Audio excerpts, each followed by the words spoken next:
They're fast. They're intelligent. They're deadly.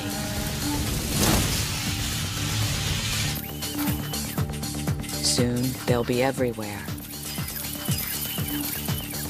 Robots and living machines are breaking out of the laboratories and stepping into our lives. Will they help us? Or will they replace us? Even the people who create them can't agree. But whether humanity likes it or not, the robots are rising. And our world will never be the same.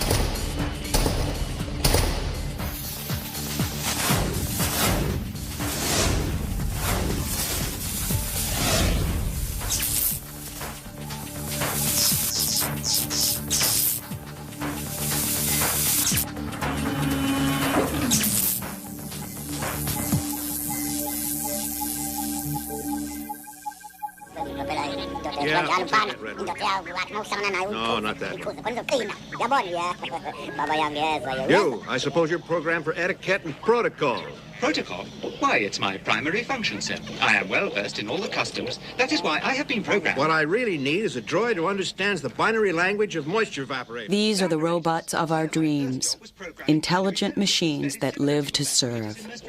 Can you speak Bocce? Of course I can, sir. It's like a second language to me. And these are the robots of our nightmares. Mechanical predators hell-bent on replacing their creators.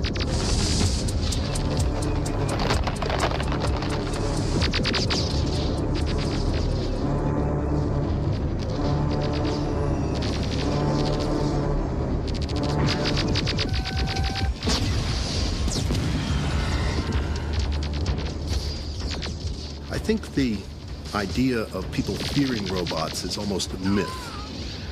I'm not so sure that people imagine that robots will bring direct harm to them, but it may be the cultural changes and the changes in the way we do things may have impact or consequence in people's lives or workplace or the way that we do things. And it's that notion of change that seems to be the great concern.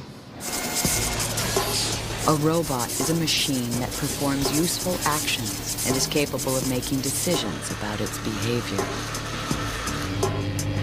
In other words, robots are the love children of computers and power tools. They come in all shapes and sizes, each specific to its function. As we shall see, some of them even resemble the artificial humans of the movies. But until very recently, robots in the real world looked more like toasters than the Terminator. Since they first came on the scene in the 1960s, real-world robots have slowly worked their way into industry, taking over more and more dirty, dull, and dangerous jobs with each passing year.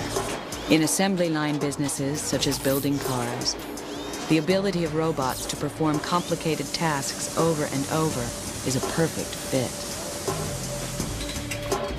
But getting robots off of their pedestals and into the world at large has proven far more difficult than science fiction films would have you believe. This is beginning to change. The revolution in computing power, combined with unorthodox new approaches to building robot brains, has resulted in a revolution in robotics technology. In the near future, the worlds of fantasy and reality may converge.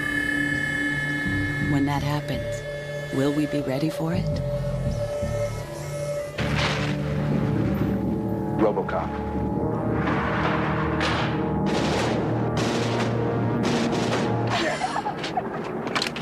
You better back up, pal! Your move, creep.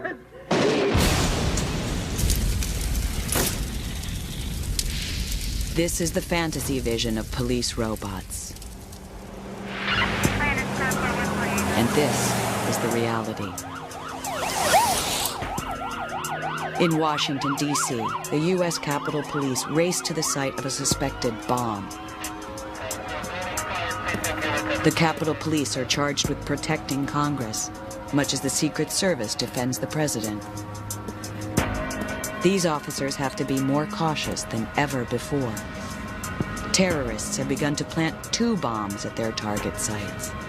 The primary bomb explodes first, followed by a secondary device that's left to kill the policemen who come to investigate. Things have changed a lot. We talked about secondary devices for years, and now we're starting to see them on actual incidents in the U.S. They've been common in Europe for some time. And the degree of sophistication has increased to the point where there are literally proximity devices, which used to be limited to military explosives that explode when you approach them. They just sense a change in the magnetic field and off they go. What's it look like? Well, it looks like a box. Wooden, about this big. When an experienced officer identifies a suspicious package as a bomb, the police take no chances. They send in the Andros 5. The Andros 5 robot has become the tool of choice for bomb squads in high-risk areas around the world. The robot's popularity is a sad reflection of the increasing danger of law enforcement. The machine is teleoperated, which means that its actions are controlled from a safe distance by the bomb squad. Guiding its multiple claws and cameras takes practice, but most officers feel it's worth the effort. Actually, I'd like to send the robot in every time. It makes my job a whole lot safer. And I think our job is relatively safe with our training and equipment, but there's that word relative, and there's zero risk in sending the robot in. And if the robot bites the dust, well, I'm still here to requisition another one, and I've got all of my extremities to do it with. It's just a mechanical loss. Now comes the most critical part of the operation. The robot must drop the bomb into a custom-made sphere that will absorb the shock of an explosion.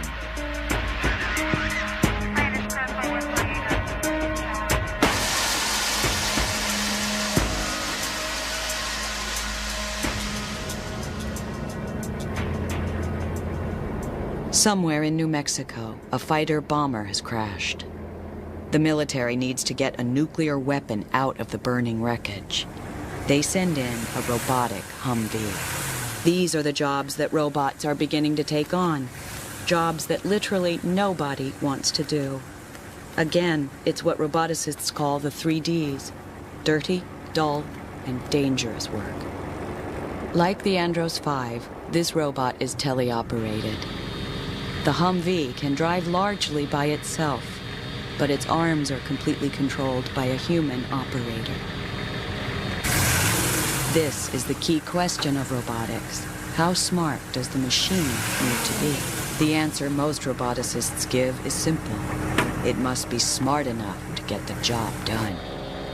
In some cases, you wouldn't want to trust a machine to do everything. But the strain of controlling every tiny movement from afar is often too much for teleoperators, especially if there's a time delay between human action and machine response. The newest robots use the faster, cheaper computers available today to let robots think for themselves, at least up to a point. There are 3 basic ways to make robots work.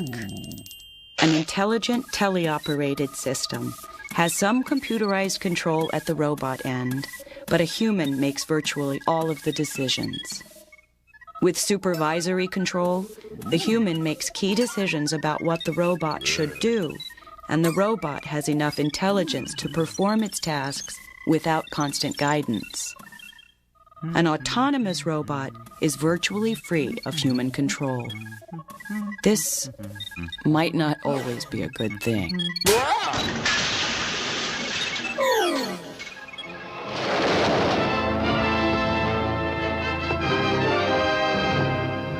Tobor, the most amazing, the most fantastic creation of man's mind. Oh, he looks alive. Tobor, bringing you chills you've never known before. People's perceptions of robots as compared to what they really are is one of the biggest problems that we have to face as roboticists, because Hollywood keeps on perceiving these robots and projecting them as competent, capable machines that will take over your world when you're not looking. When in actual fact, it's very hard for a robot even to get its steely butt off the ground, let alone wander around a room and actually do something like, say, vacuum it. The real future for these things, we feel, is when we can finally break that barrier, when you can finally take machines away from the little boxes that we have to put them in, like factories or even computers, and give them the power to be able to interact in the real world.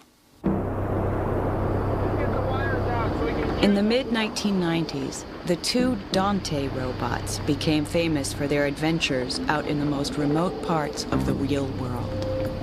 These 8-legged tethered machines climbed into active volcanoes in Alaska and Antarctica. The first Dante broke down almost immediately when its fiber optic communication line froze and snapped. The second robot fared much better. For days, it crawled around a volcanic crater, sampling toxic gases. Heading, I think we're ready to stand up and try stroking and turning. Dante was controlled using satellite links to the continental United States. The machine received basic instructions, then slowly plotted out its descent into the crater. The mission was overseen by NASA robotics chief Dave Lavery. With the Dante projects, basically I was responsible as the NASA telerobotics program manager for being the NASA representative for both field parties, Dante 1 and Dante 2. Get a second heading, give us your tether payout. The real significance of both projects, one, it was a demonstration that the technology associated with the robotics was ready to make the leap out of a laboratory environment into a real, harsh, realistic setting. And you can't get anything that's more harsh than a polar volcano as far as we've been able to find on this planet. And yet the robotics technology has shown that there's a capability there for safely delivering a science package into a volcano interior and then bring the data back out without endangering any human lives.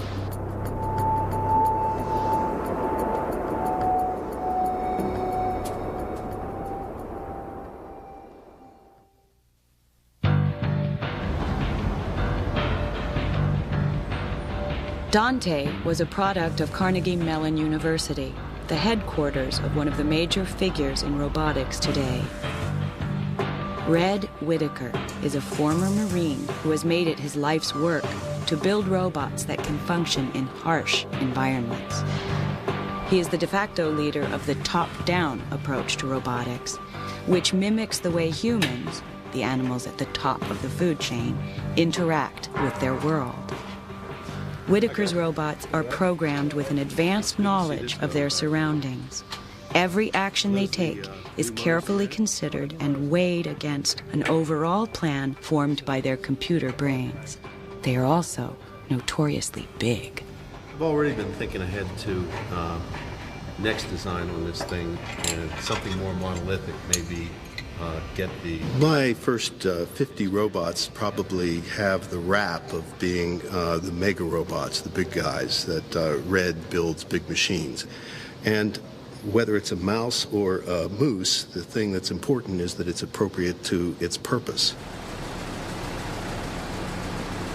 I was a little restless in my world, looking for something different and more, and computing was already a little far along. I sought something that would be pioneering, true invention and creation, and also good for decades, and something that would impact, make a difference in my lifetime.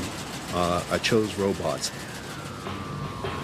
The real galvanizing event was taking on development of the machines to clean up the 3 Mile Island nuclear accident, and that experience then set the course for a career.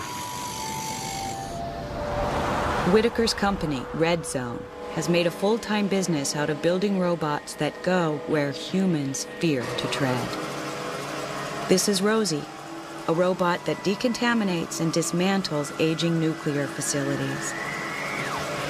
In a few days, Rosie will be sent away to tear apart a reactor near Chicago.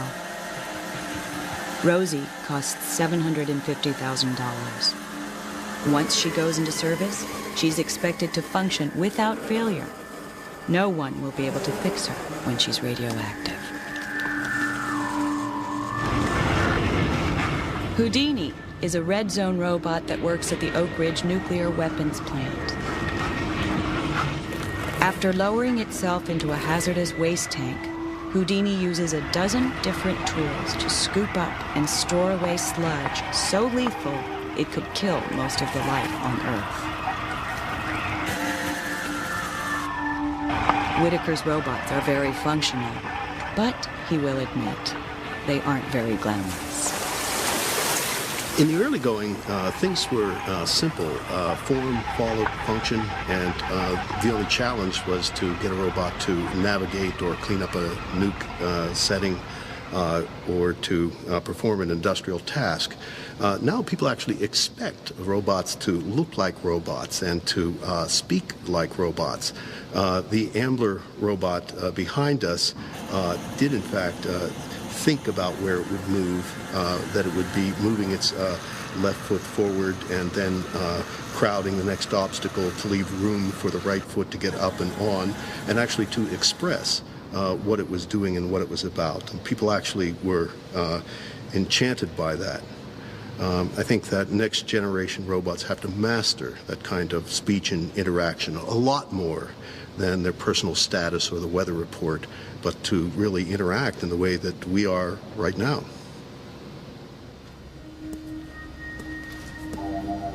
Whitaker's early robots were among the first that could function outside of a laboratory without constantly breaking down.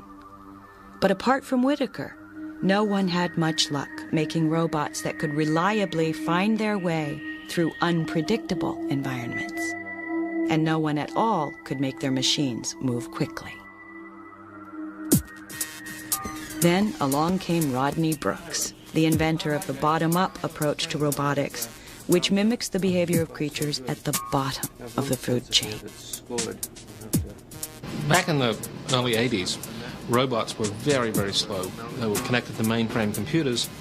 They would compute for minutes at a time before the robot could move even a meter. And if anything changed in the world in the meantime, they were completely lost to what was going on. And I looked around at insects, and insects, could fly around at a meter or so per second. They could avoid getting eaten by a bird. They could chase prey that they were after. They could go through mating behaviors. So it seemed to me that maybe we were organizing the computation the wrong way, in the way we were approaching robots. And that maybe by trying to organize the computation a little more like it's organized in insects, we would get much better performance. Brooks' insect robots aren't intelligent the way we think of humans or even computers as being. Instead, they operate on patterns of behavior. When you turn them on, they're brainless. But with each step they take, they learn how to adapt to their environments. Rather than having a standard central controller, these robots have separate layers of behaviors that are independent but which communicate. No advanced behavior can start unless the simpler ones are up and running. When I first started talking about these ideas, the only good thing going for me was I had videotapes of robots really doing things that other robots weren't doing. Otherwise, it would have been dismissed as a total flake, and probably would have been a total flake. But because I had some performance, people looked at it and thought, well, maybe there's something there. But there was still a lot of arguments with me and a lot of resistance. Now, over time, people who actually build robots have generally come to accept this approach at the low-level aspects of controlling a robot, and it's become the standard way to operate. Unlike Whitaker, Brooks is not an engineer. His specialty is building brains. The robot's bodies are made by his colleagues and students at MIT. But like Whitaker, Brooks is ambitious and not opposed to making money. Brooks is now chairman of IS Robotics, the bottom-up version of Red Zone. How are the new tracks going? I guess Virtually everyone on staff is an MIT alumnus. They all share the dream of putting a robot in every living room. This week or next week we'll get that set.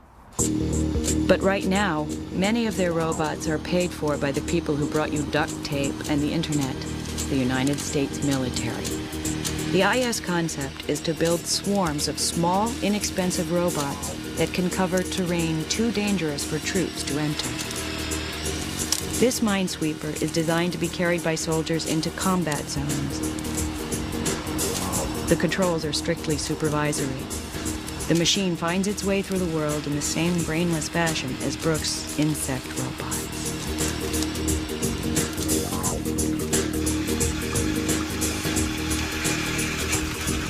Ariel is an underwater minesweeper built for the Navy. The idea is that before soldiers hit the beach, dozens of these robots will march in and sacrifice themselves on enemy booby traps.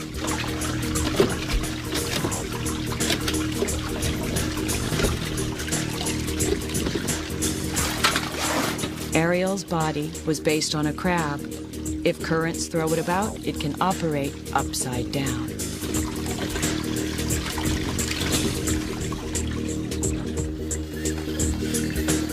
IS also sells versions of the Genghis robot to labs around the world. The original Genghis launched the insect robot revolution. It was built by Colin Angle, a one-time grad student of Brooks who is now head of IS. Angle and Brooks believe the entertainment market could provide the monetary push that commercial robotics needs. Much as computer games helped finance the microprocessor boom, a must-have robot toy could fuel the next high-tech revolution. This robot baby doll might be the start of something big. So the doll is capable of sensing lots of different interactions. Before it gets too upset and really all it wants to do is nap and eat, we can demonstrate some of these things. Like he likes to play patty cake. He can. He's just singing a song that he sings when he plays patty cake, and he likes. You can see he's kind of like that. He also likes to bounce. But of course, bouncing the baby like I'm doing, also is very tiring for the baby. So as long as I keep doing it, he'll be in a good mood. But if I stop like I did, he's going to very, very rapidly get upset and cry.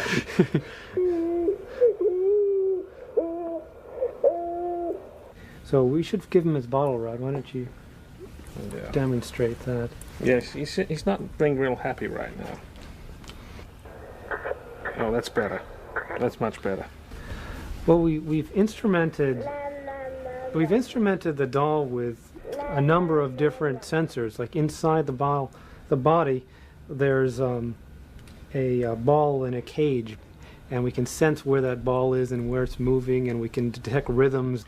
So we use that to determine rocking and orientation, and if Rod was to hold it upside down, it really doesn't like that, and it's going to start. It'll fairly quickly start to cry.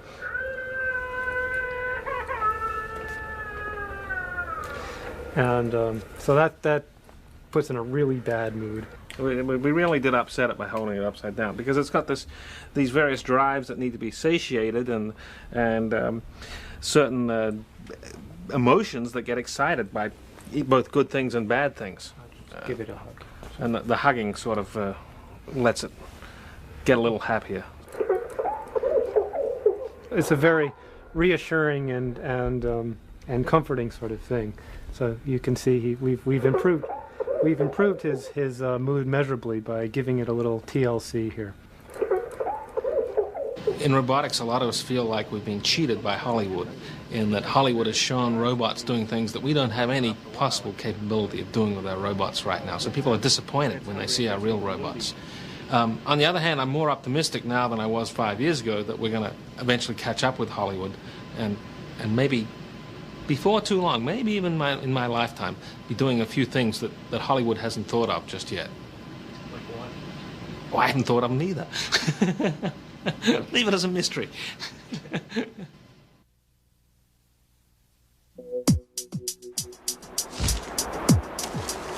The animal kingdom is filled with millions of different designs for creatures far more capable than today's robots. But as Rodney Brooks has shown, building machines based on lower forms of life is a promising path on the road to the ultimate goal, creating an artificial human. The ongoing miniaturization of computer processors and parts has resulted in the first wave of machine copies of organic life, what science fiction films call replicants. And nobody builds replicants as well as the men and women at the Massachusetts Institute of Technology. MIT's Leg Lab is constructing a motley assortment of replicants, ranging from robotic flamingos to creatures that defy description.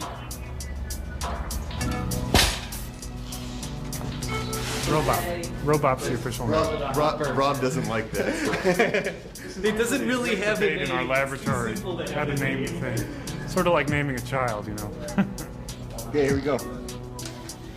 The secret to getting these machines to run, walk, and hop is a combination of nuts and bolts engineering and savvy software writing. This one-legged robot has no onboard computer. It's kept upright by pure physics. But when the robots have multiple legs, they're propped up by something called virtual model control. The machines are tricked into keeping their balance by a simulated spinal cord built into their computer brain. The virtual spinal cord lets this robot, called Spring Turkey, walk on 2 legs. Until recently, this was considered impossible. But the Leg Lab tackles the impossible every day. For instance, Peter Dilworth is trying to bring dinosaurs back to life, working from the skeleton of a troodon. He has painstakingly assembled a 2-legged robot that he hopes will walk and run like the monsters of the Mesozoic. Ultimately, he would like to build a zoo filled with dinosaur replicants. Like many young roboticists, Dilworth's work has been inspired by science fiction. One of the things that really got me interested was this little guy. This is the robotic soldier from Star Wars. The whole idea of seeing these robots in the movies convinced me that it must be possible to actually make them. They look so real, and I felt that, you know, why can't I make that? Why can't I bring that into existence?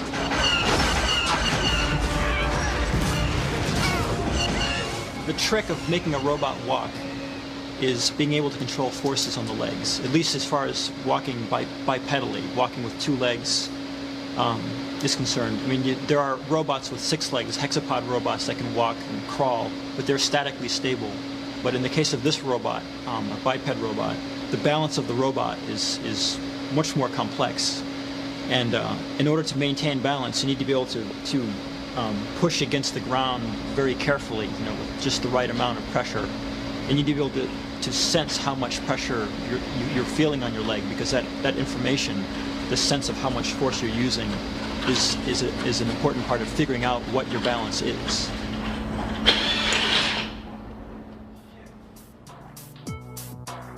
Replication doesn't just mean imitating a creature's physical movements. It can also mean emulating the way they behave. Creatures like ants, which are driven entirely by instinct, manage to accomplish great feats by pooling their limited intelligence. Could the same thing happen with machines of limited intelligence?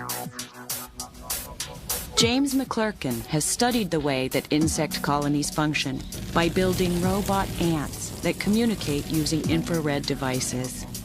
The robots signal each other if they find food, and they learn to cooperate to solve simple problems. When you make robots small, you have a lot of advantages due to their size. You can put them places where you can't get larger robots. You could have them foraging around through nuclear power plants, going through pipes, looking for cracks. You could even put them in the human body, use them for surgery. We were being funded 2 years ago to work on surgical robots about this big. They would go through your large intestine and perform surgery. So small robots are good. Only problem is that when you have small robots, they tend to be small. So one of them can't get very much done. You like to have a community of them working together to run around and collect dirt from under your refrigerator or spy in a building. In the building, you'd want, at the very least, all of them to avoid each other, so you wouldn't all end up in the same room. But some of the most promising work in replication is focused on the most diverse forms of life on Earth, the creatures of the sea. Mankind has long marveled at the grace and power of fish, which can propel themselves through ocean waters at great speed with minimal expenditure of energy. Wouldn't it be nice if we could take all of our sophisticated sensors and pack them into something small, fast, and capable of swimming the ocean? Something, for instance, like an artificial fish. This is MIT's Department of Ocean Engineering, the home of Robo-Tuna. The tuna, known as Charlie, is used to study how fish propel themselves through water at great speed. Modeled after the bluefin tuna, the fastest fish in the sea, Robo-Tuna looks and swims just like its real-life counterpart. It also squirts out a trail of phosphorescent dye that lets scientists analyze its underwater contortions. Ships and submarines of the future will incorporate the swimming lessons that Charlie is teaching. Robo-Tuna was such a success that it spawned a free-floating follow-up, Robo-Pike. Robo-Pike has a fiberglass rib cage that is wrapped in foam and lycra. Its movements are powered by 3 motors that drive an elaborate system of internal cables and pulleys. These duplicate a real pike's muscles and tendons. Affectionately called Wanda by its chief designer, John Kumpf, Robo-Pike is a great leap forward in the quest to build a genuine replicant. I was an undergrad walking through the halls at MIT, and I saw a sign on the wall that said, "Come work on a robot fish."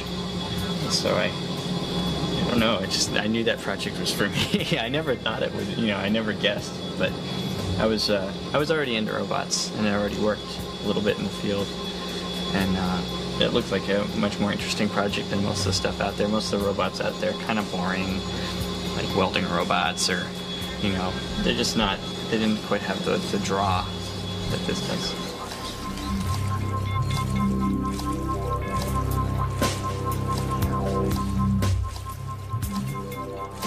The pipe is going to be used to help us learn about swimming, and eventually we're going to do something like throw it into the ocean and ask it to go follow fish around and tell us what they do. And how come we can't get our craft to go through the water with as little energy as it takes for a fish to do it? I mean, what can they do that we can't, And so part of the mission of the Pike is to figure that out, is to tell us, we can output sensors, and we can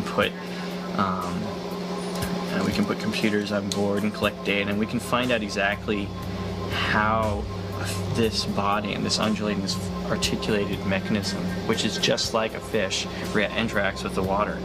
So, nature already knows the solution. We have to go find out. On a warm summer evening, John takes Robo-Pike for its first trial swim in Boston's Charles River. When you start to approach a problem like this, you just develop a new respect for what goes into a living creature and how amazingly they're put together and how they're filled with creativity and of a sort that, makes you wonder if there really is a God.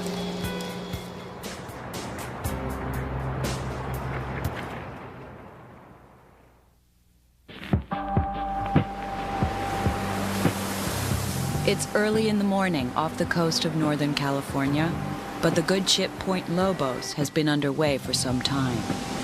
Its mission is to bring a deep-sea diving robot called the Ventana to the site of an ocean research experiment. The Ventana is an ROV, remotely operated vehicle. It is equipped with 7 cameras, 4 onboard lasers for targeting, 2 robot arms, and an assortment of interchangeable claws and power tools. It's one of the hundreds of ocean-going robots in use around the world. ROVs are usually pressed into service by oil companies looking for offshore petroleum. But the Ventana is special. It belongs to the Monterey Bay Aquarium Research Institute, a non-profit group funded with a hefty grant from the late David Packard of the computer giant Hewlett-Packard. The group, known as MBARI, conducts pure oceanographic research. They're trying to learn more about life in the darkest, most mysterious parts of the ocean.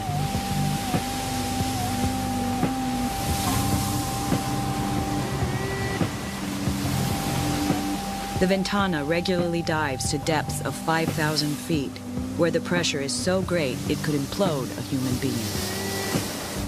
The pressure problem is compounded by the fact that the robot is an electrical device operating in deep water, so a leak would be catastrophic. Normally, the Ventana goes out on picture-taking missions of ocean life. Today, however, it's installing a scientific instrument in a canyon wall at the bottom of Monterey Bay.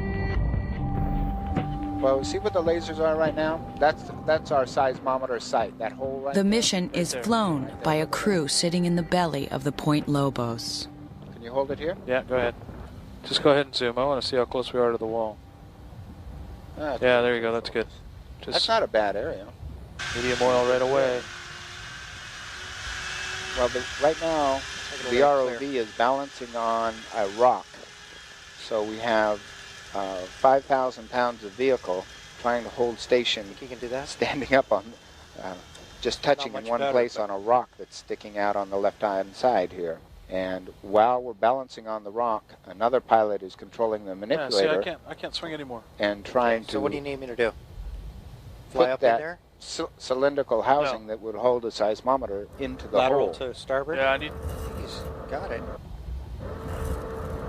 Yeah, it's going. MBARI does not operate any manned submersibles. They believe that robots are the future of deep-sea exploration. Humans will remain safely above water, or even on land, while their robot proxies plumb the depths of the abyss.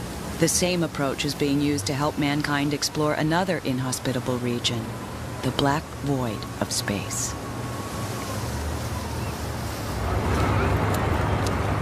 Santa Monica, California is a far cry from the vacuum of space, or even the surface of the moon or Mars.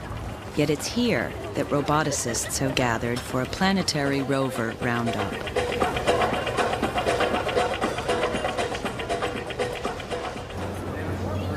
Near the fogged-in beach, some of the best engineering minds in the world present a gaggle of wheeled, tracked, and legged devices that they hope will one day cross the sands of other worlds. They look slow and somewhat clumsy, but the fact that they move at all is a technological triumph. Rovers have to meet a set of requirements even more demanding than undersea robots. They must survive being shot into space, land on other moons and planets, and then operate in an alien environment for extended periods of time. If they break down, they're a long way from help. I think this will conclude my demonstration. Thank you. For this and many other reasons, most rovers move very slowly. A rover whizzing across terrain in low gravity could bounce on a rock and fly over the side of a cliff. This is good engineering, but it doesn't make for much of a spectacle. Still, these machines are the best hope the human race has in the next few decades to expand its knowledge about the origins of the universe. Manned space missions are now considered too dangerous and expensive to mount. Robotic astronauts will have to do our exploring for us. Fundamentally, these rovers that you've seen today, some of them are designed for the moon, but largely we're looking at rovers that are designed to go to Mars. The pan and tilt mechanism 15 years ago, we were really worried about simple little controls. How could we get it to do this little task or that little task? And today we actually handle most of those. You know, there's a whole realm of things that have to do with obstacle avoidance, which we still worry about, but is pretty well in hand. We pretty well understand how to do it. Now we have environments that are just wonderful for controlling a robot to get and do a task. And partially it's driven by advances in software and especially the advances in computing technology. Being smaller, cheaper, more powerful, lighter, it's just massively influenced what we're doing. The vehicle that you see out here now. Robotic explorers have actually flown in space for decades, bringing a set of eyes and ears to places human beings could never dream of visiting. The robotic space pioneers included America's Mariner, Viking, and Voyager, and Russia's Venera and Lunokhod. These celestial emissaries sent back the first close-up pictures of other worlds. They forever changed the way we see the universe. But the early probes had little onboard intelligence. At the time, computers were bulky and slow. Almost all spacecraft actions were controlled from the Earth. The next generation of space robots are smaller and smarter. They have enough brains on board to take orders without second-to-second supervision. Mars Pathfinder was the first of a series of missions that NASA is sending to Mars roughly every 2 years. Pathfinder carried the Mars Sojourner, the first rover sent into space. Sojourner landed on Mars July 4th, 1997, thus becoming humanity's first semi-intelligent emissary to another world. At NASA's Jet Propulsion Laboratory, Rocky 7 is making its way across a rock-for-rock recreation of a Mars landing site. This rover is a great technological leap over Sojourner. Packed full of sensors and downsized computing power, Rocky is built to do much of its work without constant human guidance. In this case, a NASA controller sends Rocky a message saying, "Take a look at these 5 rocks and get a soil sample." Rocky works out for itself how to get to the rocks and what to do when it arrives. At the end of each mission, it will download its data to Earth, then wait for its next assignment. Eventually, fleets of small, inexpensive rovers could roam Mars and the Moon, paving the way for human pilgrims. Robots have a number of different roles for space exploration. Probably the one that's most significant is to be a precursor for eventual human presence, especially on planetary surfaces. This is the idea where you want to send a robot, for example, to the surface of Mars to do a survey to find out what the chemical composition of the soil of the planet may be, to see if there's a way we can process that soil to get life-sustaining chemicals for the humans to utilize when they get there eventually. Then later on, they can actually be doing surveys for potential human landing sites or even preparation of a human habitat. So basically, a human flight that may come 10 or 15 or even 20 years later will have their house already built, sitting on the surface of Mars, waiting for them to just open the front door and move in and live. This is the Space Systems Laboratory in College Park, Maryland. The SSL is building the Ranger space robot for NASA under conditions that reflect the realities of government budget cuts. Ranger is being largely designed and flown by a small band of enthusiastic scientists and grad students at the University of Maryland. Its parts were bought at hardware stores or handmade by the students themselves. Today, the team is placing Ranger into a water tank for a practice run of a mission it will soon fly in outer space. Serving as a kind of remotely operated auto mechanic, Ranger will float outside the International Space Station, performing tasks such as unscrewing panels and replacing parts. It's designed to reduce the number of hours astronauts have to spend on dangerous spacewalks. After NASA announced Ranger, Japan's National Space Development Agency declared that it had designed a similar robot that would be launched first. ETS-7 is being built by 3 of the biggest companies in the country. Japan wants to beat the U.S. to space with a telerobot for a simple reason: money is at stake. Robotics is a major growth industry, and the Japanese want to hold on to and expand upon their market. Their view is so long-term that corporations are working on the details of using robots to build settlements on the moon within the next 30 years. Rovers are also part of Japan's effort to restake humanity's claim on the moon. Later versions of this unique three-wheel design have a good chance of roaming across the lunar soil, searching for valuable mineral deposits. The US and Japan are in a semi-friendly technological Cold War. Like the US-Soviet race of the 1960s, space is the initial place that this high-profile technology will be put on display. But no matter what nation owns the hardware, the result will benefit us all. The massive streams of data flowing back to Earth from our robots will let us see the universe in a unique, new way. Through the eyes of our spacefaring explorers, we'll know what it's like to float amongst the stars.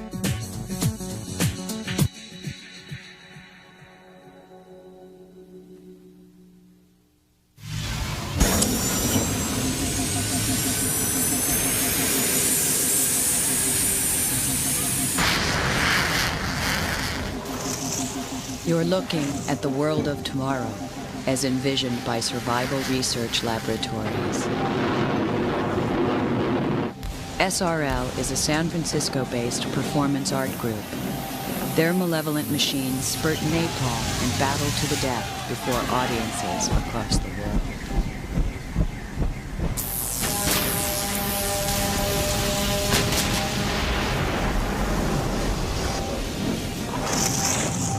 The group takes Army surplus ordnance and retools it to create these Roman circuses of destruction.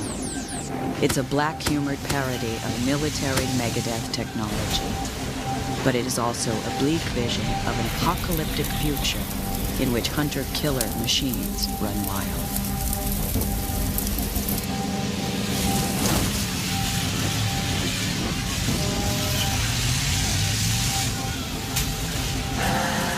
In the wake of the high-tech carnage of the Gulf War, it's not difficult to imagine that this cybernetic slaughterhouse could soon be duplicated in real life. But at the moment, battlefields ruled by autonomous robotic predators lie in the distant future.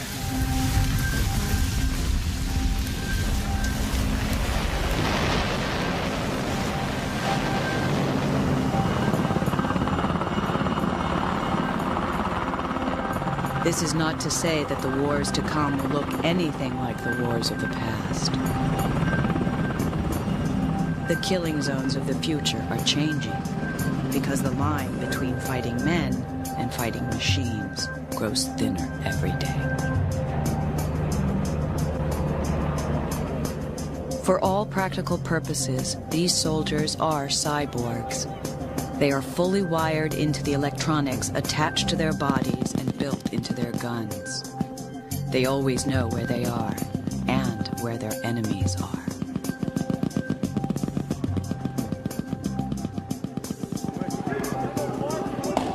Information is now a lethal weapon.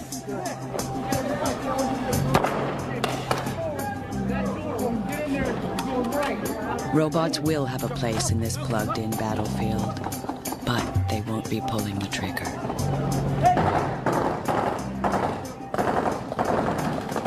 The idea of autonomous or even semi-autonomous killing robots is extremely difficult to imagine for a variety of reasons. It's difficult to imagine even very advanced future robots being able to develop the sort of flexibility and cunning that a human being would be able to exhibit, the ability to address and deal with novel situations and unforeseen circumstances. Robots, machines are capable of seeing things in terms of black and white, ones and zeros, whereas a human being is capable of seeing things in shades of gray, and that's really what's required for that sort of mission. Military tradition is another barrier to putting killer robots on the battlefield. Since the dawn of civilization, great armies have been built around the skill and spirit of their fighting men. The idea of handing over the waging of war to machines does not sit well with professional soldiers. For this reason, most military robots today are unarmed spies.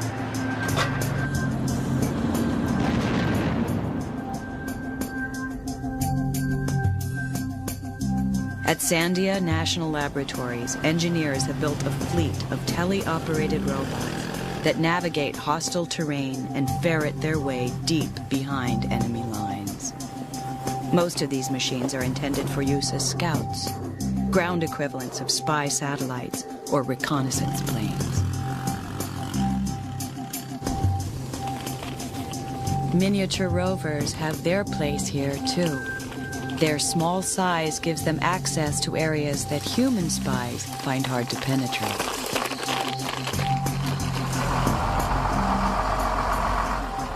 The same robotic control systems now being put into cars and trucks are finding their way into tanks.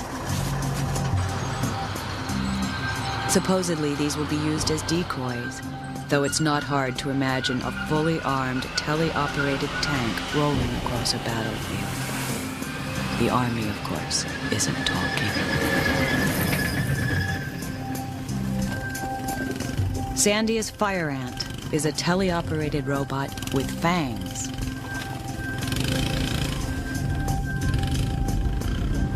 The vehicle drives out to a lonely spot, then waits for its prey.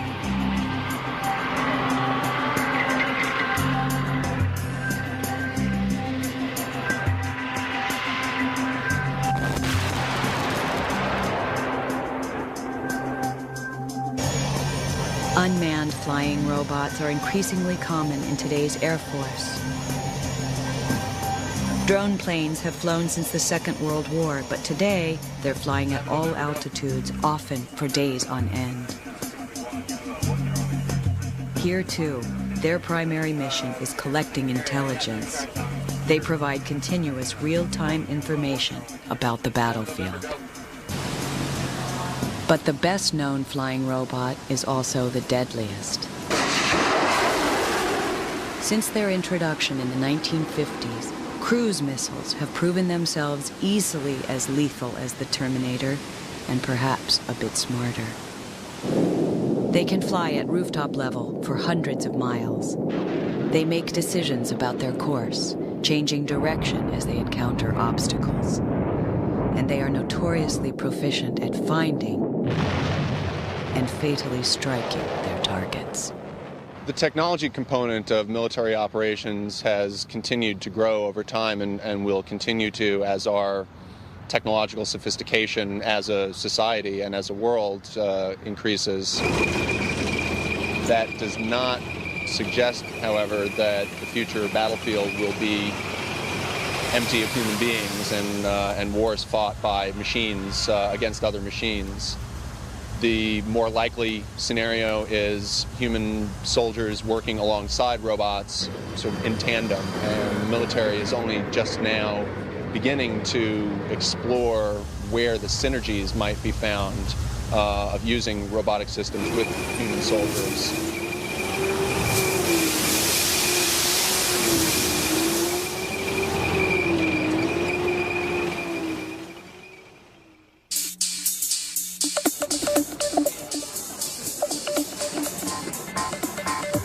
The Sega Joypolis is a two-story, state-of-the-art arcade in Tokyo's Shinjuku district.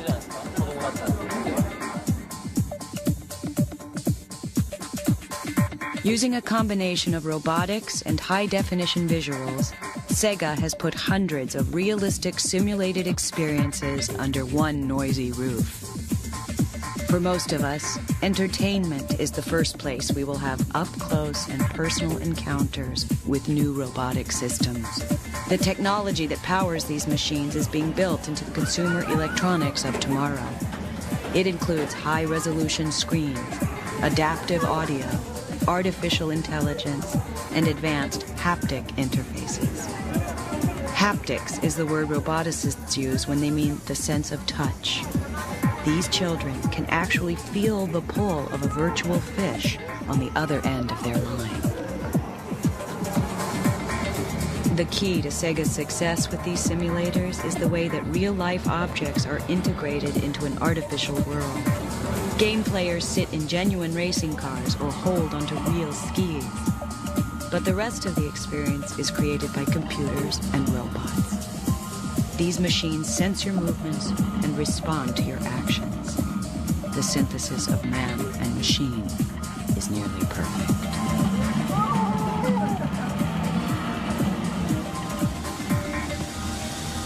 All of this has been made possible by the ever-increasing power of computer processing.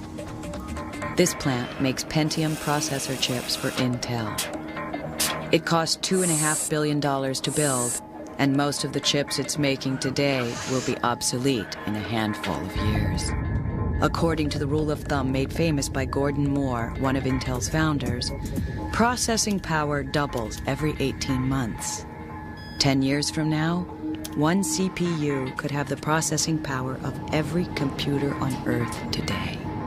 This incredible progress is the result of a whole new realm of engineering, building machines at the microscopic level. Silicon micromachining, which wasn't around just a few years ago but is now becoming very common, is going to have a big impact on robots and are going to let us get a lot closer to the sort of sensor density that we see on animals, on insects, where a cockroach has 30,000 air-sensitive hairs on its legs. With conventional technology, we couldn't put that density of sensors on a small robot, but with silicon micromachining, we will be able to. But for truly extreme and potentially world-changing robotics, we need to drop down another 1,000 times in size, down to the level of nanometers. Nanotechnology seeks to build machines at the molecular level. Imagine a factory such as this, shrunk way, way down. Thousands of such super small factories will assemble tiny robotic construction workers. The nanorobots will then tear apart and rearrange the atoms of whatever materials they're given. Nanorobots would be the ultimate recyclers. Just take yesterday's trash, throw it into the nanoprocessor, and out comes a sofa. But nanorobots could just as easily be programmed to turn your body into a pool of jelly. But this is the most extreme and perhaps far-fetched vision of nanotechnology. The practical work being done today is seen in this computer simulation from NASA. It shows how we might build materials that are atomically precise. This would result in lightweight, super strong metals, plastics, and even diamond-hard surfaces that could revolutionize everything from medicine to space travel. At NASA's Ames Research Center, the mightiest parallel processing computers in the world are being used to solve nanotechnology's enormous technical challenges. This research is still in its early stages. Working nanotechnology might not happen for a long time, or it might not happen at all. A lot of the critics are saying is this is really hard, and it is really hard. But there's a couple of reasons we think that it's possible. First, if you look at the physics, nobody's been able to say, look at this physics, you can't do it. Number two is we have an example of atomically precise replicating machines, and that's life. The cell is programmed with DNA and environmental factors. It replicates. Life can build trees and whales and grass and people and dogs and whatever. So sort of life is the existence proof that being able to build atomically precise products and put them together and use replication is a very, very powerful mechanism. If the idea of self-replicating machines seems unlikely, one need only turn to Japan for a larger-scale look at the future. In the foothills of Mount Fuji, Fanuc Industries manufactures industrial machines. The ratio of humans to robots in this plant is approximately 100 to 1. Humans supervise, but these machines actually build themselves. Our robots have the ability to reproduce themselves. If they also become highly intelligent, we must begin to ask whether or not they are now alive. The advent of new technologies makes the creation of new life forms, including artificial humans, more and more likely with each passing day.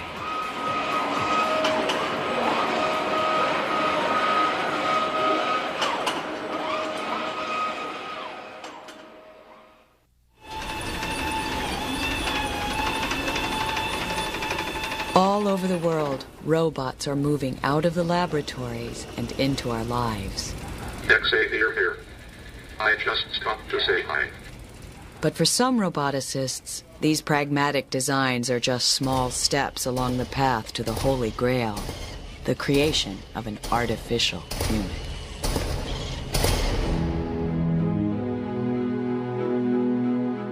Whether they're called robots, androids, or humanoids, artificial humans have captured the popular imagination since they were first envisioned in the 1920s.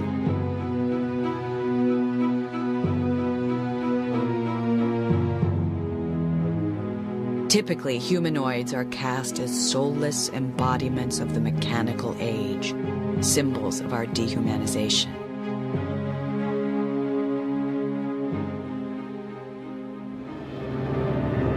Movie robots are often strong, silent types, devoid of emotion and loaded with firepower. But he's a robot. Without you, what could he do? There's no limit to what he could do. He could destroy the Earth.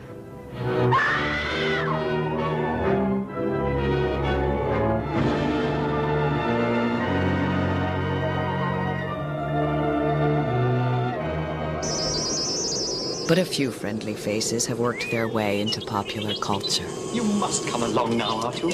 There's really nothing more we can do. And my joints are freezing up. Don't say things like that. Of course we'll see Master Luke again. And he'll be quite all right. You'll see. Perhaps these creations of fantasy are reflections of our mixed emotions about technology.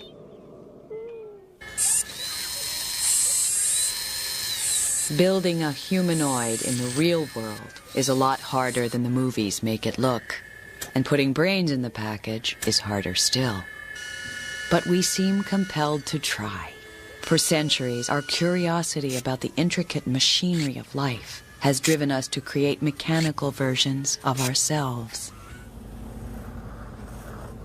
The finest artificial humans of the industrial age were the clockwork automatons of the 18th and 19th centuries. Watchmakers and engineers tinkered together these lifelike figures from tin, cloth, and ceramics. Their realistic movements were driven by the same wind-up mechanisms that power grandfather clocks.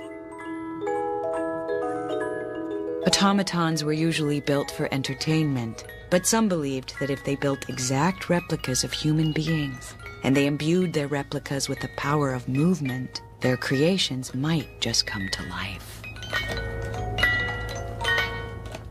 All right, now, Electro. Electro was a mechanical man built by Westinghouse. His appearances at the 1939 World's Fair made him the most influential humanoid of the 20th century. Well, he's almost human. If he wasn't so big, I'd take him for an engineer. Now, Electro, a moment ago you were bragging about being able to count on your fingers. Do you remember that? Well, we're going to find out about that. Now, do you remember how many children were born at the same time to a certain family up in Canada? Do you remember that? All right, let's see if you do.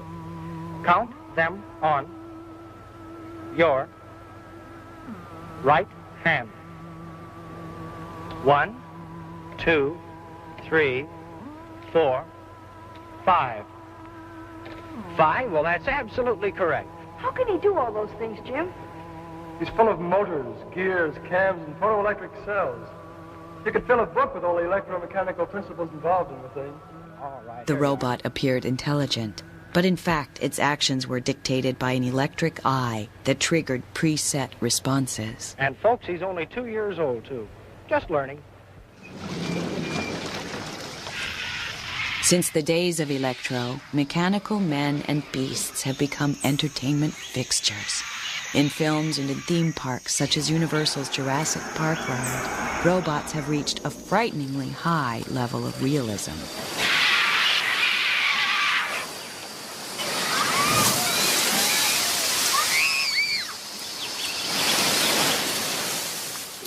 Hey, creeps! How are you enjoying it so far?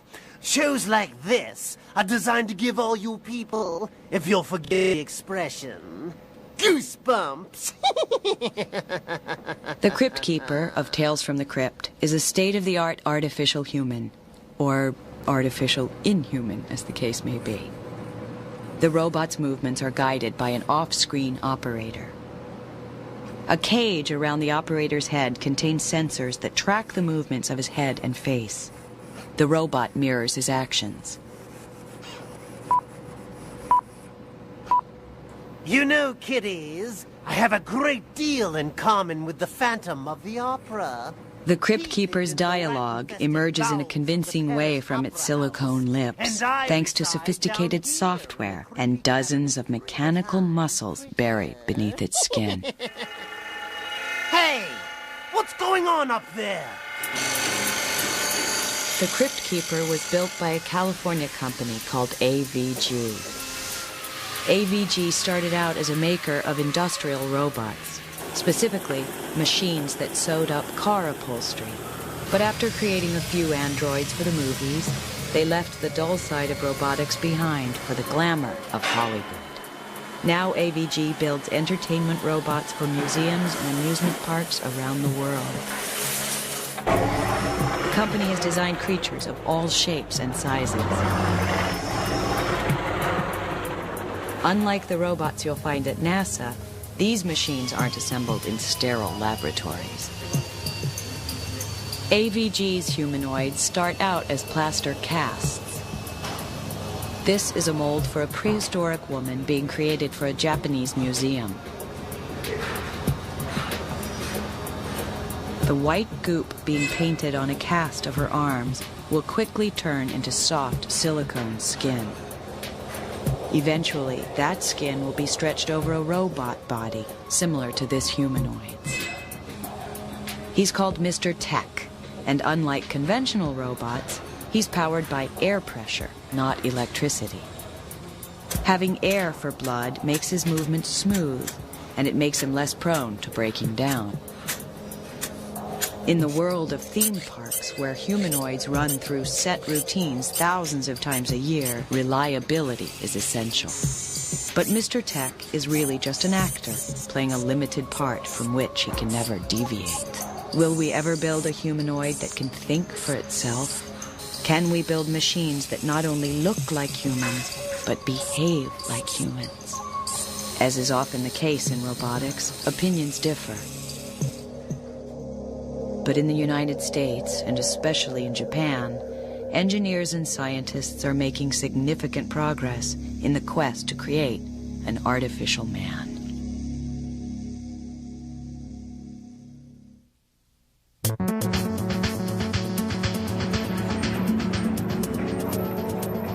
Tokyo's Aikibukuro district is a showplace for the latest consumer technology.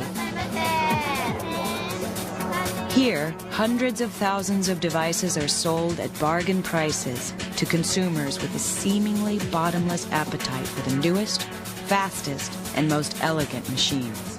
It's no surprise, then, to learn that Japan has the largest population of robots in the world, more than 7 times as many as the runner-up, the United States. The fascination with humanoids that runs through Japan's popular culture is reflected in the real-life efforts of its engineers. Japan has launched a long-term project to create a silicone underclass of domestic servants, robot butlers, robot housekeepers, and robot nurses, and they believe it's essential that those robots are humanoids.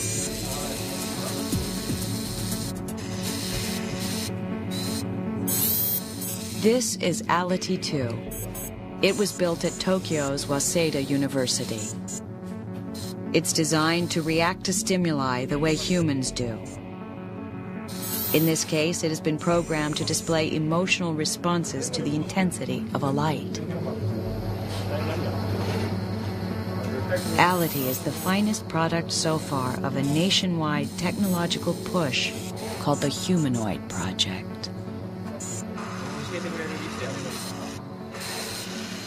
このヒューマノイドプロジェクトでは In the humanoid project, we theorize that in the 21st century, humans, robots, and cyborgs will coexist within society.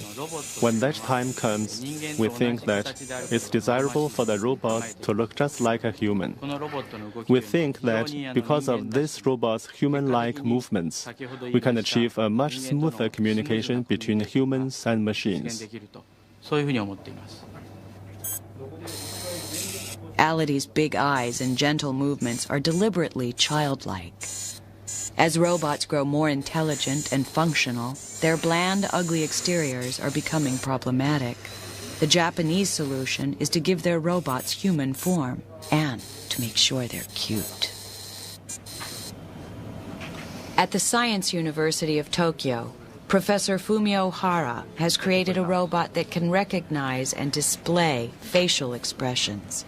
The robot scans the face of the person looking at it, comparing the distances between the eyes, mouth, nose, and eyebrows against an expressionless face in its memory bank.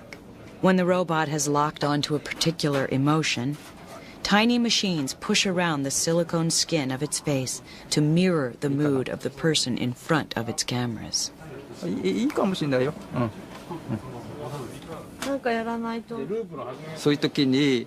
This project was started in order to improve the relationship between humans and robots by improving robots' facial expressions. If robots are not easily accepted by people, especially by older people, they cannot work for people. That is why we are trying to create a robot that is acceptable to the elderly.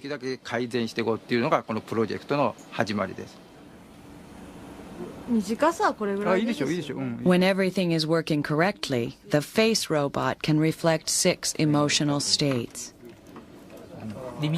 Today, the robot is only willing to show surprise and sadness. Okay. Surprise. Large eyes, a little bit mouth open. Okay. Sadness. Sadness. Okay. Yeah. Halfly closed eyes. Yeah. That is the sad face. Hara's success with this prototype has created enough excitement to generate $3 million of funding for an upgraded descendant. His next goal is to give the robot a voice. Work on a mouth robot, complete with tongue, is already underway. Of course, there's more to life than having a pretty face. It also helps to have a strong, well-coordinated body. The grace and power built into the animal kingdom has inspired engineers for millennia, but we have only begun to understand how to replicate the ingenious designs of the natural world. Until recently, the seemingly simple act of walking on 2 legs has been an unbreakable barrier for humanoids. But at Waseda University in Tokyo, that wall has been shattered. This bipedal walking robot goes by the name of Wabian. It's another creation of the humanoid project. Hi. Wabian can walk short distances without support. But he also weighs 600 pounds, so his student minders aren't taking any chances.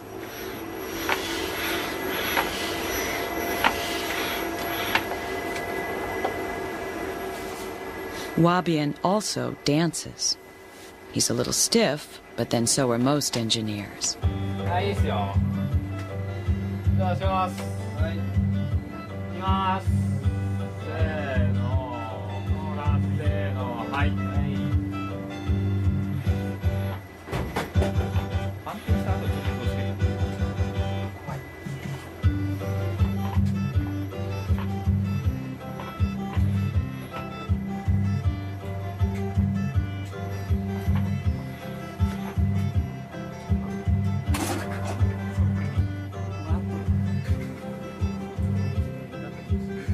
The basic theory behind the machine's springing gait has found its way into the most advanced humanoid on the planet, another product of Japan.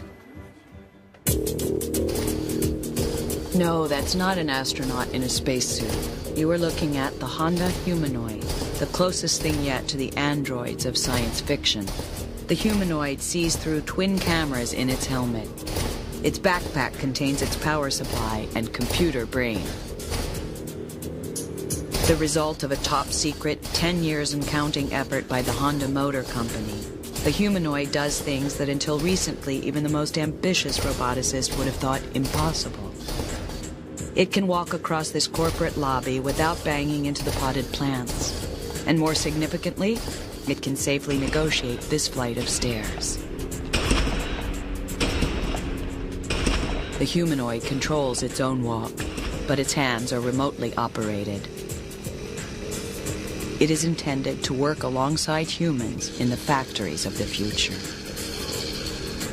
In another 10 years, when the project is complete, the entire machine will be controlled by simple voice commands, such as, "Pick up that car." The Japanese are the clear leaders in building humanoid bodies. But who's building the robot brains?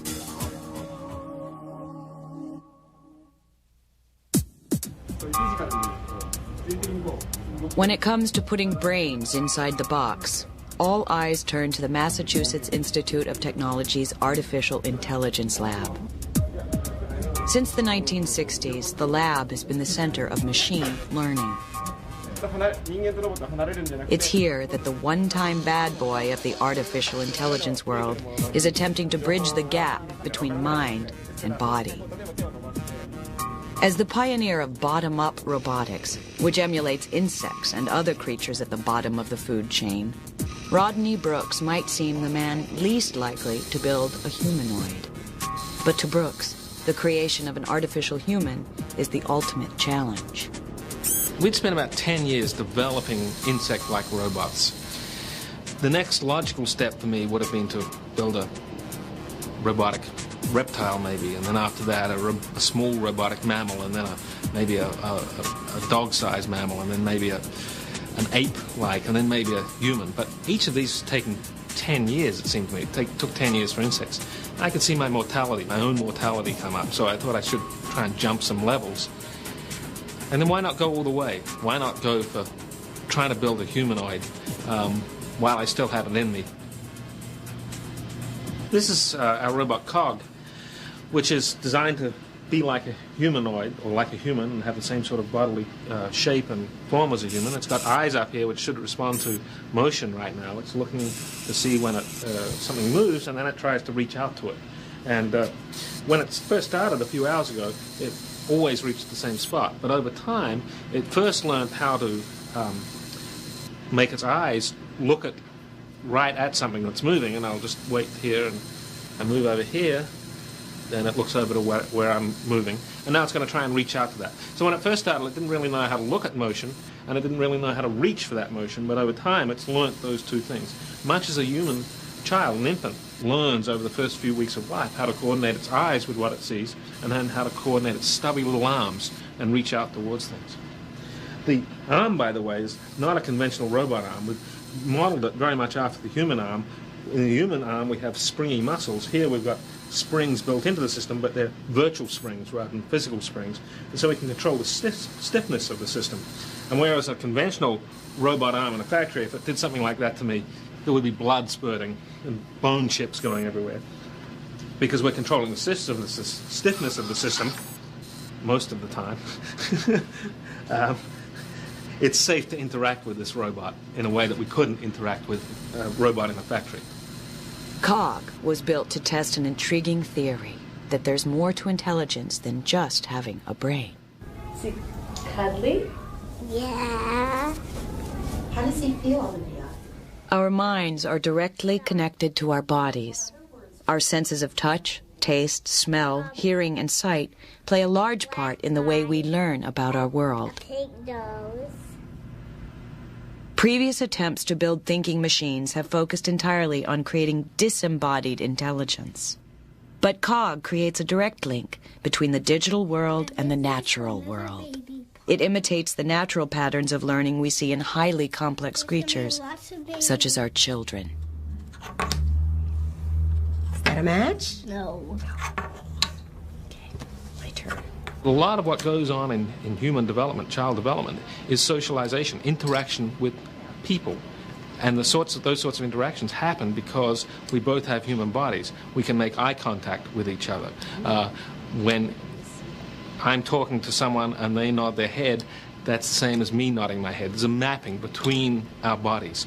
Good one. Okay. We had one example. Cynthia Farrell, one of the graduate students who designed the robot, was interacting with it just so we could get some video footage for a conference on the arm moving about. When we looked at that footage afterwards, we saw that Cynthia and the robot were taking turns playing with a racer, border racer that we had there. The robot had no notion at that stage of taking turns. But Cynthia knew how to take turns. She capitalized on the dynamics of the robot, and out of that came this turn-taking behavior. Very much like mothers playing with their children lead them through behaviors that they're not capable of generating themselves yet. So it seems to us that people cannot but help themselves interacting with artifacts in the way they interact with people. That's just built into us. Whether or not COG will pave the way to a new form of artificial intelligence remains to be seen.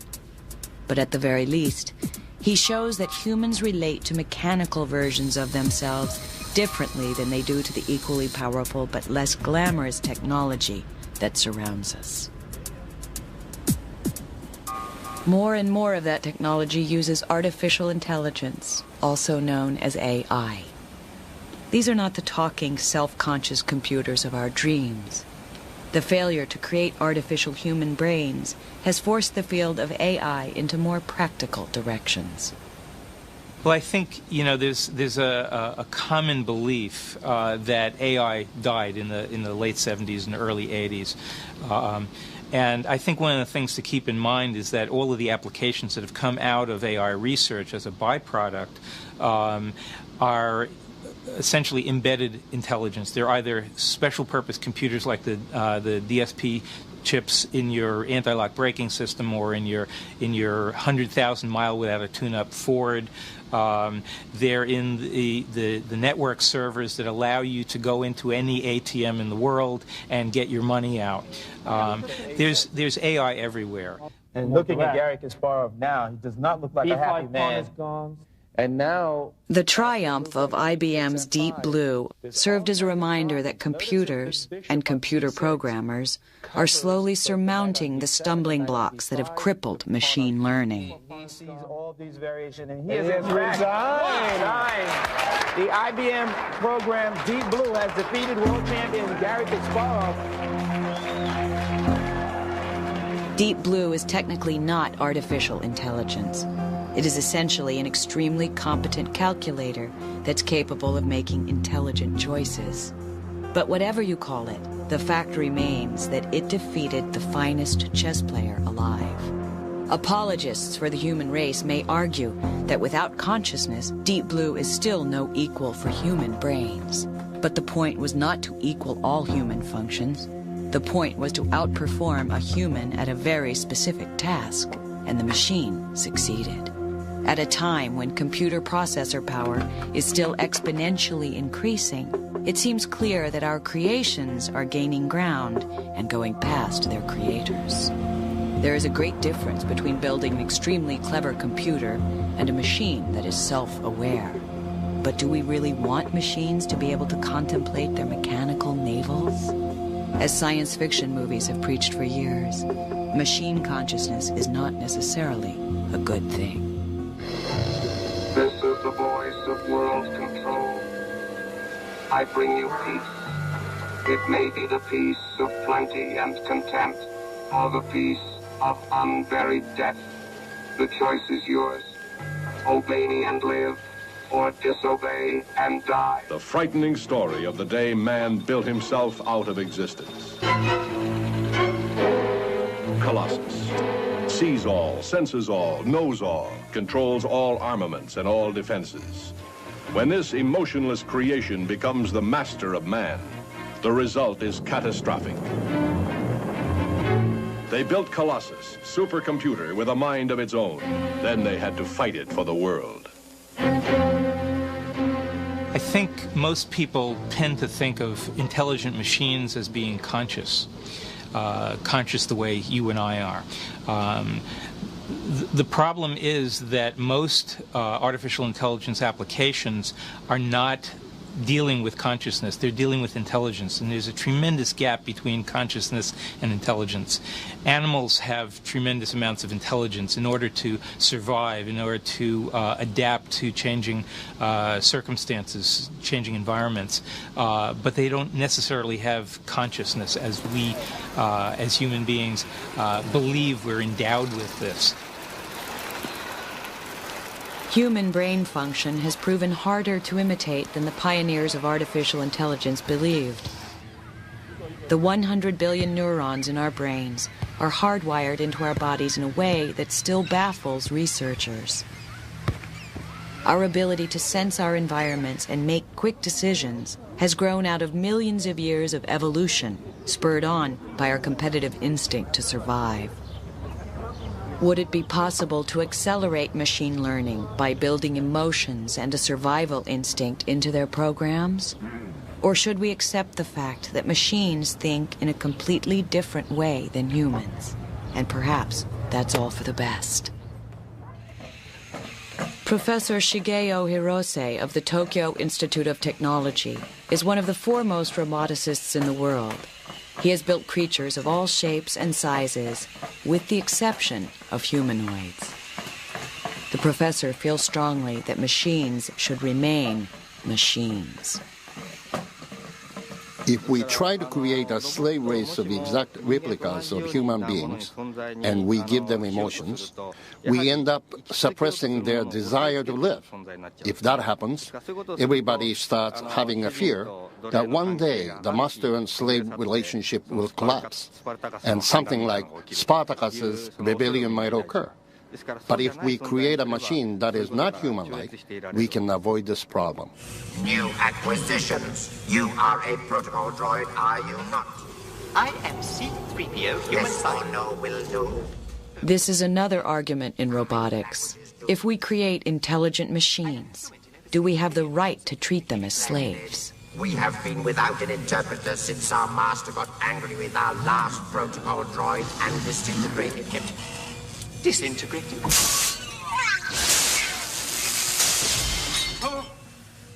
God. There's a big difference between intelligent robots and human beings if they're both working for you as slaves.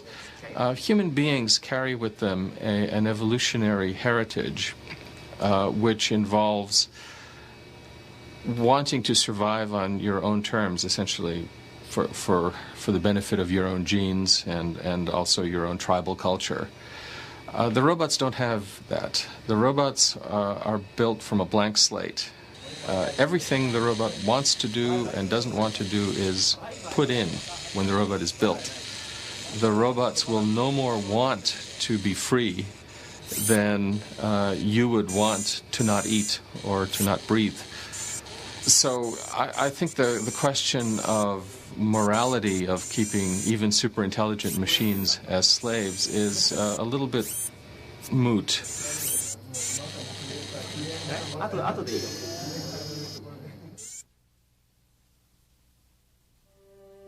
A little family out for a walk. What do you expect? Wild robots must be free.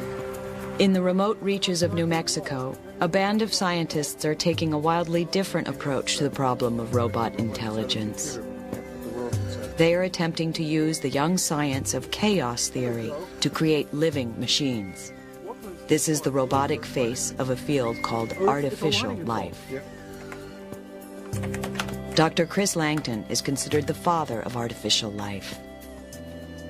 He builds simulated organisms inside his computer and watches them evolve. Langton and his colleagues are trying to unravel the mystery of how life is created. The molecular biology of the last 40 years or so has given us a very good understanding of how the lowest level bits and pieces of biological organisms work. What we do not have a very good understanding of yet is how all of those pieces work together to form one big organism. Computers have really given us the tool to understand how a whole organism is synthesized. Yeah, it's meant for desert terrain. This is not the world's prettiest design, but it certainly is effective. The mechanical insects created by engineer Mark Tilden and physicist Brossel Haslager are the first machines to apply the theories of artificial life to robots. These machines are all reflexes and no brains. Unlike conventional robots, they are not driven by digital technology. Their spark comes from the analog patterns of nature. How many transistors on this? A total of about 60. So there's barely enough on this thing to make a good, decent radio. The interesting thing between my technology and other types of roboticist technology is based upon the digital versus analog design aspects. My devices do in 12 transistors what many people can't do in 12 computers. Now, why is this? Well, let's take a look at the biological data. There's not a single living thing on this planet that has a digital computer as a brain. They all have analog systems. Yet what we've tried to do in a lot of things, like everything from artificial intelligence to even conventional robotics, is try and mimic analog processes in the digital domain. Well, this is sort of like the speed of light limit. I mean, we're already approaching that with our technology.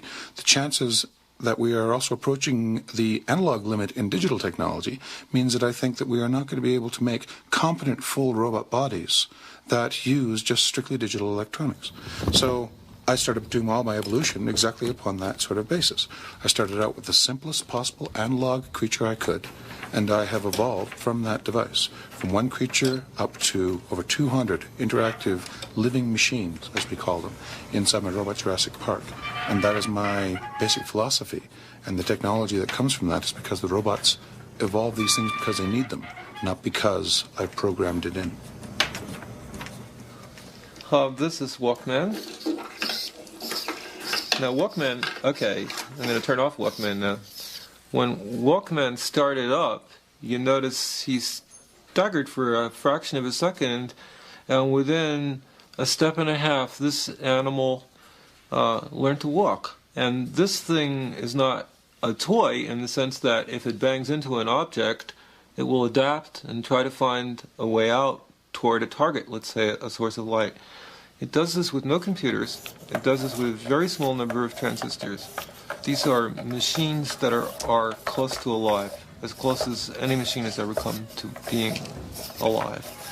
They're survival platforms. Their only purpose in life is to survive, and so they are amazing animals. And this I call them animals because after a while you get to think of them as alive.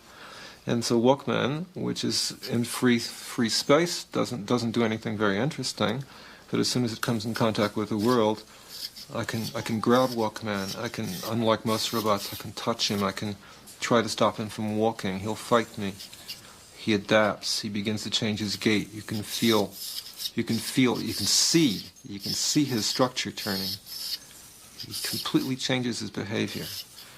So depending on the external world completes the architecture of this machine. He's now completely annoyed, and he wants to get out of my hand. So he's flashing his lights to see where I am. Walkman and its cousins are driven by simple urges. They're often solar-powered, so they seek out the life-giving rays of the sun. They are also inexpensive and relatively easy to build. Most of their parts are scavenged from discarded personal stereos, pocket calculators, and children's toys. Their low cost makes them expendable, but putting them out of action is easier said than done. These robots are built to take a beating. Tilden calls it biosurvivability. The concept of biosurvivability is one that I'm trying to get inside my machines. That is, you make a device which fights for its survival, and then you trick it into doing a task for you later on. That is, you trick it into doing a task in the same way that you put blinders on an ox to get it to pull a plow. You stick special sensors on a robot to get it to cut your grass. But in all cases, it means that if you've got something like a robot that is chewed up by your dog, even though it's sick and hurt and damaged, its survivability still forces it to do a task, even if it's undergone real problems. And this is a real difference from sort of like standard digital techniques, which are a bit flip and a wire cut away from immobility. My robots can be horribly mangled, and they still do their job. These artificial animals lack higher brain function, but they're far from simple. They do a vast amount of calculating, but on a level so deep it approaches chaos. Chaos is a name for the underlying complexity that's built into the seemingly random patterns of nature. The mathematics driving this are difficult for most humans to grasp, but the result is a machine that functions more like a natural organism than a man-made construct.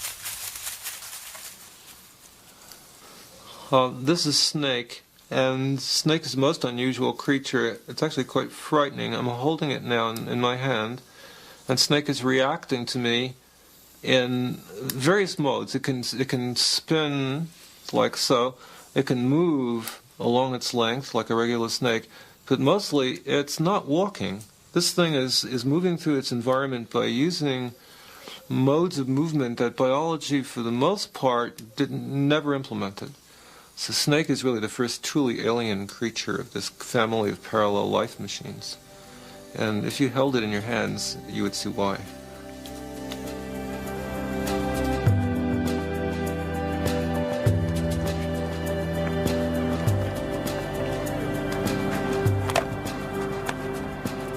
One of the critical arenas in which I think artificial life is really going to contribute is in understanding the way in which biological machines are engineered as opposed to the way that we classically tend to engineer machines. On the scale of geological time, over which we typically measure evolution, we are literally at now the end of one biological era and at the beginning of a new one. As soon as we attain the capability to actually synthesize life from scratch, whether it's in a beaker or in a computer or with a robot, we will have introduced into the world a whole new lineage of life, one that was synthesized by human beings instead of having just emerged from nature. I'm going to bet that by the year 2000 or within a decade of then, we will have built a machine that satisfies most of the criteria that biologists currently apply to living organisms.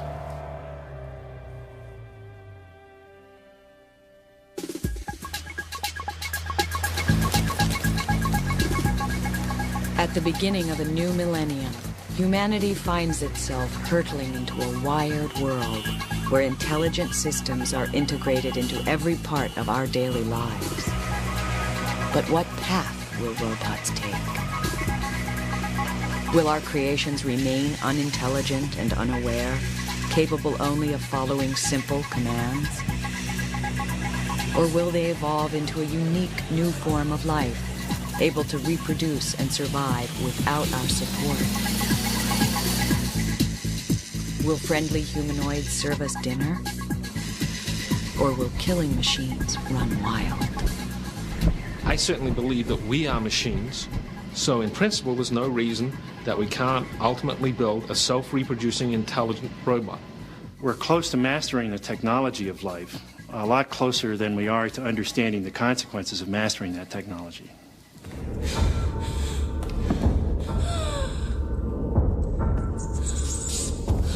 We always think that, oh my goodness, it's going to go after Sarah Connor. But in actual fact, there is never going to be, in the general environment, robots that are smarter than we are. We are always going to be able to trick them or stop them.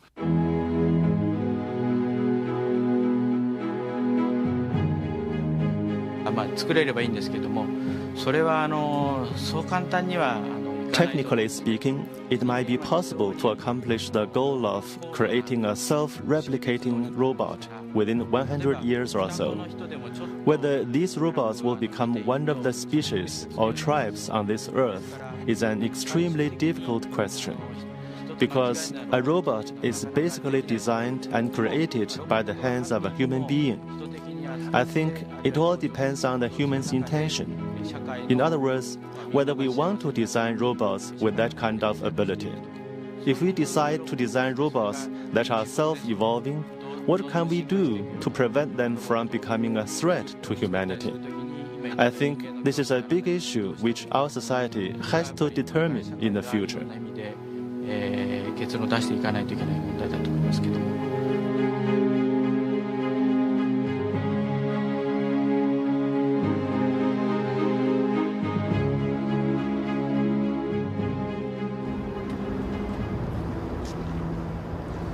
At Pittsburgh's Carnegie Mellon University, Hans Moravec has been studying the consequences of robotic evolution. Moravec feels that humanity is at the brink of a golden age, and we had better get ready for it. I've compared the progress of robots and computers with the evolution of biological intelligence and come to the conclusion that it's going about 10 million times faster, and that we're just at the beginning of the vertebrate stage, effectively.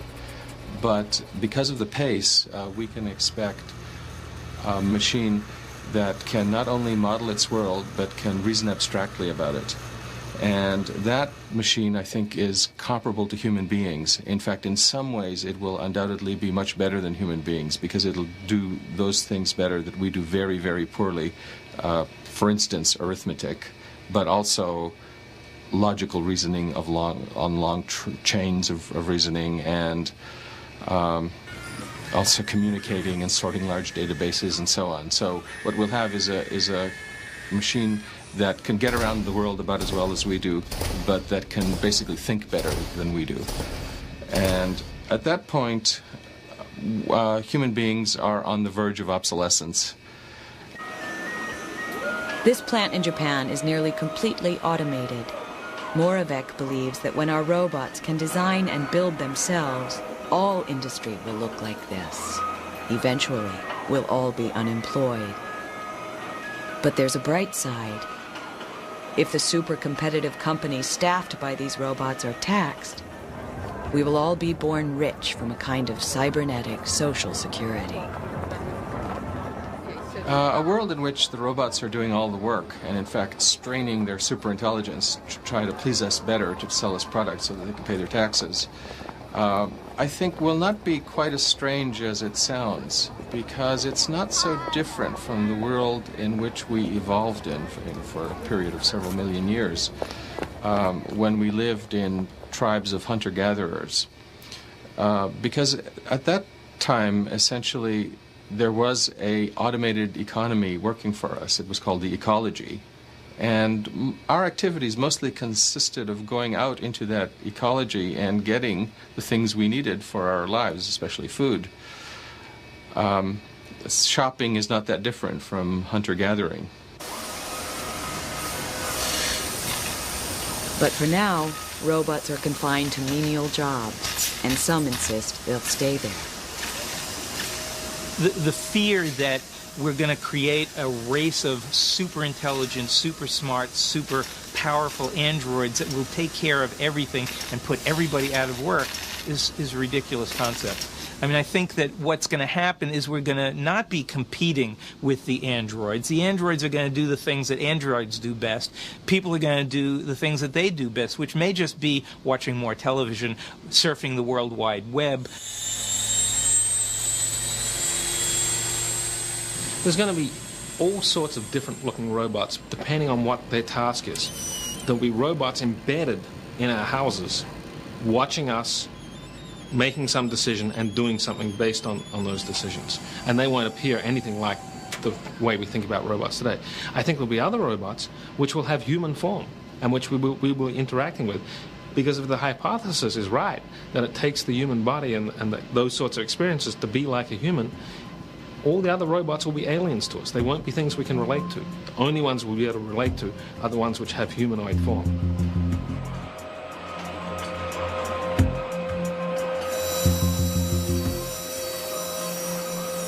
Technology is an incarnation of the human urge to survive and prosper. Our machines help us to overcome our limitations. Endowing our robots with intelligence is the next step in our ongoing effort to make our lives easier. But as our creations grow ever more complex and self-reliant, our fear of technology grows.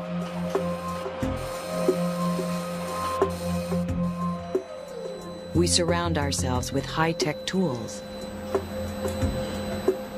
but we don't quite trust them.